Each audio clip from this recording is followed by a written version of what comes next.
I'm joined by Cathy Monaghan, registered dietitian, to talk about the tricky and sometimes contentious subject of weaning, of dealing with feeding toddlers, of fussy eaters, all of that.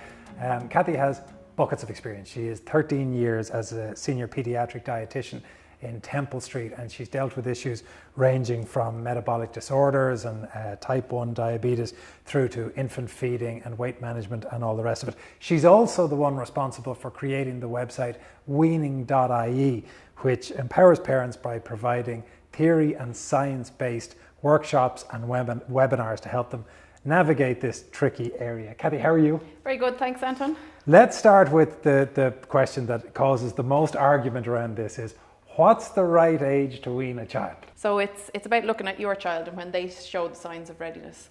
We know no child should be weaned before 17 weeks, but in Ireland it is common for children to be weaned at around 12 weeks, believe it or not. But we know that can cause lots of issues down the road, contribute to obesity or heart disease. And early weaning can contribute to adult obesity? Yeah, but that's what the theory is, and their digestive tract isn't mature enough for solids.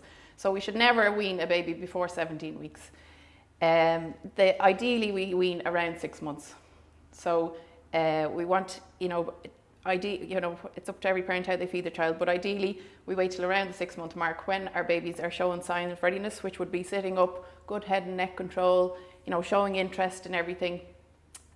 So when you think, and also parents have to start getting into their gut feeling, getting to know your child, rather than sometimes the more you read, the more you see, the more confused you get. So it's about knowing your child. And does it make any difference whether or not the child has been breastfed or bottle fed? Does that influence when and how you wean? It depends how things are going for every child as well. But so the WHO would, encourage exclusive breastfeeding for 6 months, the first 6 months, and that we have to remember that takes in the whole wide world. So that takes in babies in the third world and whatever. So if they were introduced to solids too early, we could be introducing them to a contaminated water supply. So 6 months is the furthest, safest time that a baby should be on milk alone. And 17 weeks is the earliest, safest time that a baby should be on solids. So in between that, you get to know your baby. So in Ireland, we say between 17 weeks and the 6 months. And then it's looking at your child when your child is ready. And the earlier you start, the slower you go. The later you start, the more quickly you move through textures, flavors, things like that. Okay, so let's say you're within that window, you have a good sense of where your child is at, good head control, interest in the world around. Where and how do you start? So where you start, traditionally in Ireland we would have started with pureed fruits, because all babies are born with a sweet tooth, and we know we all love sweet stuff. So if you start with something sweet, they're going to eat it, win-win, happy days. But we know now that if we start with the foods that we expect our babies to like least, then we're, teaching their taste buds to, steering their taste buds into a direction that will make them, more open to new flavors as they grow. So the advice. But do you not want to get them hooked first and then? Well, they're hooked already, so you don't have to, breast milk is sweet, formula is sweet, so we know they're going to like the pureed fruits and all that. So we're starting with bitter vegetables initially. So, like your broccoli, your courgettes, your, bitter because we're expecting the baby to struggle to like them. And then for the first 10 days, maybe struggle is the wrong word, but for the first 10 days or so, we're just trying to get them to enjoy the experience. And we don't really mind how much they eat. It's just that we're waking up a different part of their tongue. Up until now, food has just come with a cuddle, whether it was breast or bottle, whereas now they're in a high chair. There's something completely different. It tastes completely different. It looks completely different, and it's kind of sterile, I suppose. They're standing, sitting in a chair. It's a bit, compared to the old cuddle, it's a big change for a baby. And what about, because once you get into this, you of course get the sentence baby-led weaning. So yes. Do you give them very soft, small bits of broccoli, or do you puree it, or what do you recommend? So it goes back to, you're the parent of your child and you decide what works in your house. So if you're maybe of an anxious disposition, baby-led wouldn't be for you. If you're going to be on top of your baby, afraid of your life that they're going to choke. So it's, you choose what suits your baby. So say if you choose baby-led, you're using finger-size lumps for the baby. But if you choose baby-led, your baby has to be around 6 months, because before that, they're just not there. They haven't got the pincher grip to get food to their mouth or anything. And the definition of baby-led is that they can pick it up and chew at it. There's no utensils. It's all hands. It's hands-on, and it's nothing pureed. Which if it is your first child, there's a lot of tension with parents saying, "Here, put this in your mouth." Yeah, exactly. So if you feel tension, it's not the route for you. Right. So, and personally, I have 3 kids, so I went traditional, which sounds very boring, but if you choose to go puree route, then you have to remember that you only puree for about 10 days, and then you bring in textures. So it's not like if you go puree, they're puree until they start school. You know, it's just, your milk is obviously liquidy, so then you're just going thicker liquid. You know, it's a big enough change to be in a high chair to start food, so it's a gentle transition to food if it's puree. So this is just puree, you know, no lumps. So you can just put it on the baby's fingers, or you can put it on a spoon, or a spoon for them and a spoon for you, so that from the beginning they're starting to learn the spoon tools or skills. And you know, they can lick it off their fingers, so they are feeding themselves, they're exploring it, it's really relaxed. You know, if you go baby-led and you find it stressful and you're on top of your baby, then your baby's going to pick up on that and be stressed. This is a tense moment whenever the broccoli exactly. comes So out. you want them to be as relaxed and enjoyable as possible, and it's to see food as like a parenting tool. You know, food is for, you know, you're probably going to be feeding them for the next 20 odd years, probably more. So, you know, if food is something that brings you together, it's when your kids get into devices, they come back down for meals. So from the beginning, if you go into it going, you know, food is going to be a positive part of our relationship. We can't control everything with our kids, but we can control our relationship with our kids, and food is a way of embracing that as well. So talk to me then about the layering and the planning of flavours and textures. We start with the bitter vegetables. When do we start introducing sweeter things? And we start with, if it's not baby-led, very loose texture. How do we go, and should we keep aiming to change texture? So it's like if you're teaching your child to read, you don't stay on the first book all the time. You know, when you see, geez, they've mastered this, but you move on. So it's like, where are you? What's the next step? And we're pushing them along all the time. So your baby and my baby might be at different stages at different times. So again, it's looking at your child and what's the next stage for them.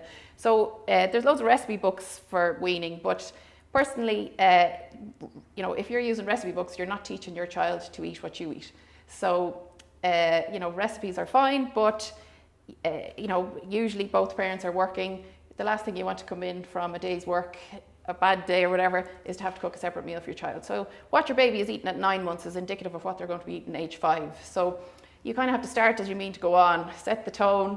This is how food is in our house. So what I suggest to parents is they make a list of all the foods that they eat on a regular basis. Before you start to wean, you know, do a diet inventory on what you eat. So what are the proteins you eat, what are the vegetables you eat, what are the carbs that you eat, and what is the dairy that you eat. And they're the foods that we have to teach our children to like in our house. You know, if you buy a recipe book, you're teaching your child to eat what so-and-so eats. So it's, you know, start in your home. But I'm interested as well that you would aim that there wouldn't be a separation between the adult diet and the child's diet, because I would imagine a lot of parents have 100%, yeah, the kiddies' meals. Yeah.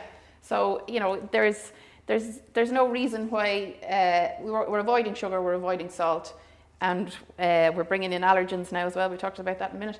But there's no reason why we can't teach our children to eat, or what we eat, the suitable foods that we eat. Obviously there are some that are no, but you know, start as you mean to go on.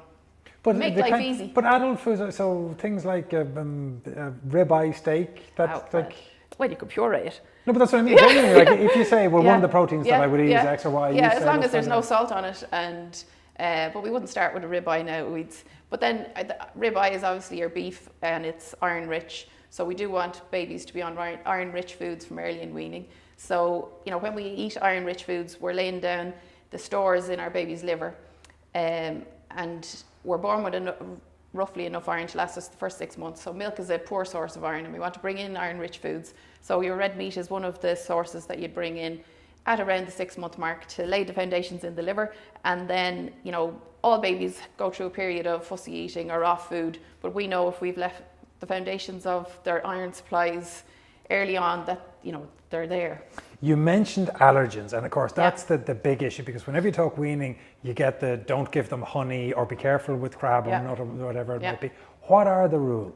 So the rules have changed recently. There was a study done between the UK and Israel in 2016 called the LEAP study, LEAP, Learning Early About Peanuts. So say traditionally in the Western world, we would have said avoid the allergens, potential allergens, until after 2 because it's thought to increase the risk of food allergy if you give them early. But then, you know, as part of the weaning diet in Israel, peanuts or pureed nuts are part of the diet, and the incidence of peanut allergy over there was negligible, whereas in the UK it was up to 17% because we were waiting so long. So the advice changed that we should introduce allergens early on in weaning, you know, as after the first stage that we bring in the allergens then.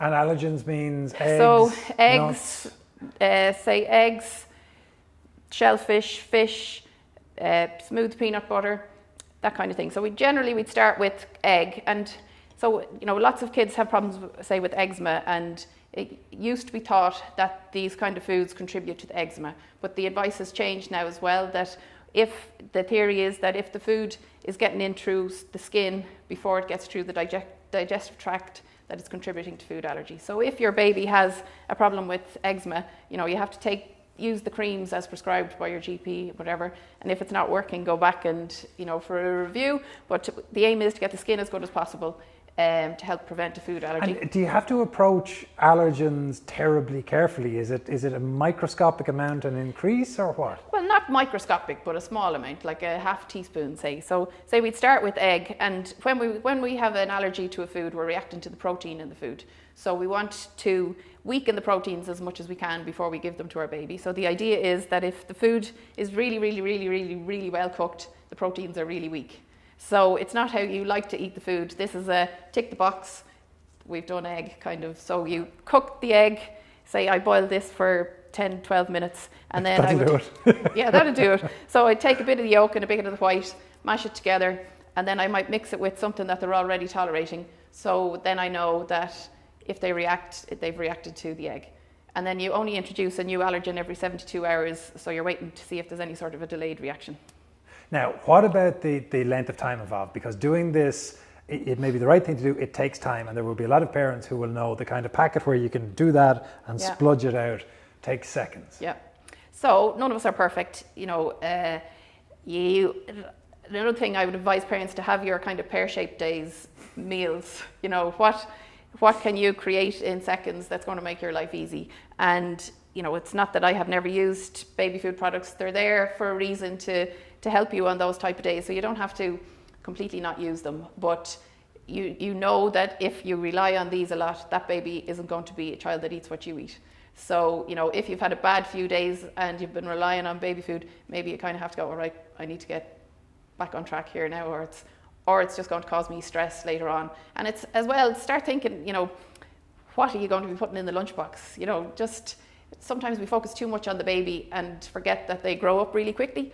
And, you know, if we think more about feeding the child, we're getting through the baby stage, getting the flavors, the textures. You know, 6 to 12 months is considered the feeding window. So we want, you know, at their first birthday to be, you know, eating the flavors that we eat, like in a variety of texture. So it's not that, you know, you have to be giving them hard lumps, you have to be giving them choking hazards. You have to give them a variety, so they're getting different sensations in their mouth, that they're, you know, as they become a toddler, they become more fearful and aware of their surroundings. So kind of fussy eating as a toddler is partly because you don't want them wandering off eating flowers and things like that. So fussy eating is a safety mechanism as well. So it's to make our children as relaxed as possible at meal times. But 6 to 12 months is where you want to get as many different flavors, textures as possible and get them to eat like you. Yeah, well, not like...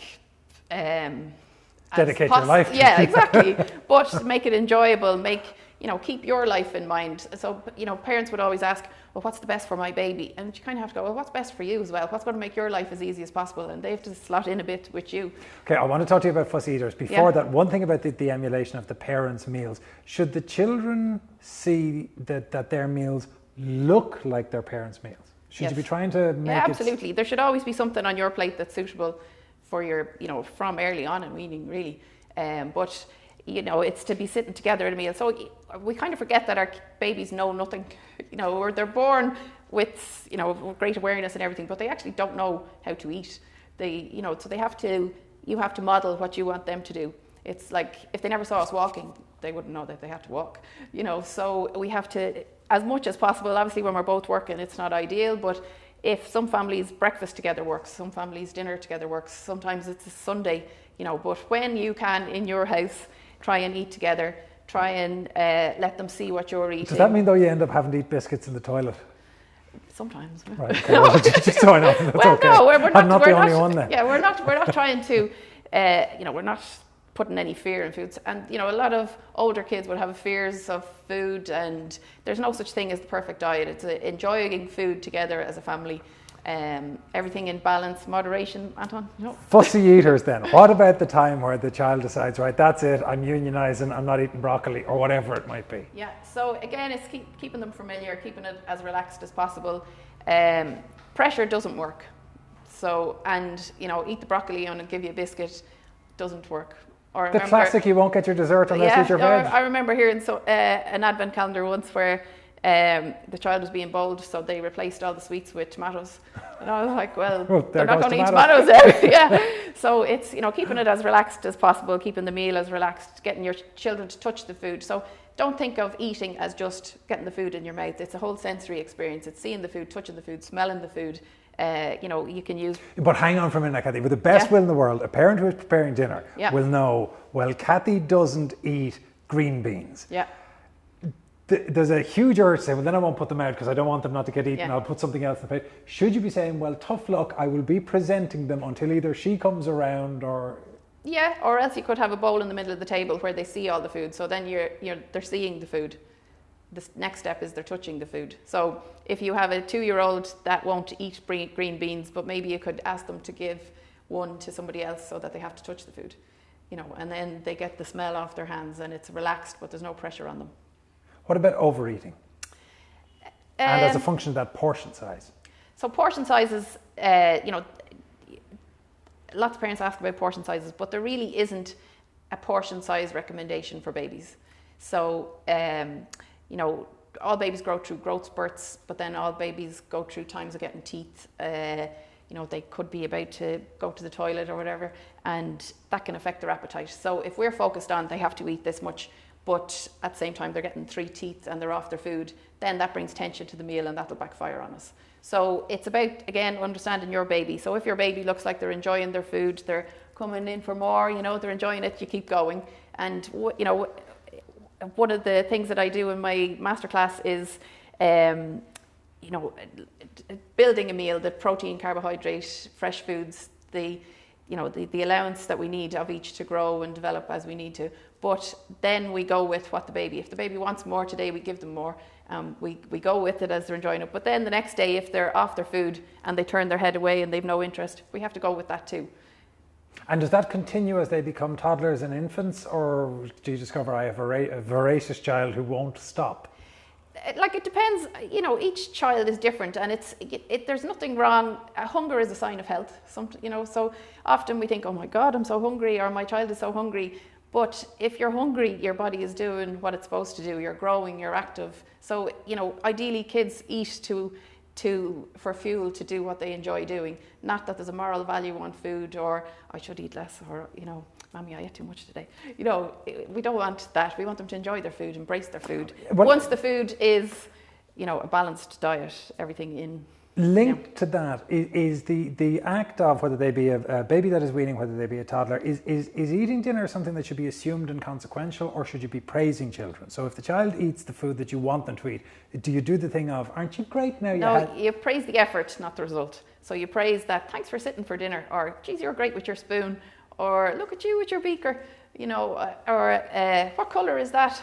You know, so you praise that, those kind of things, but not.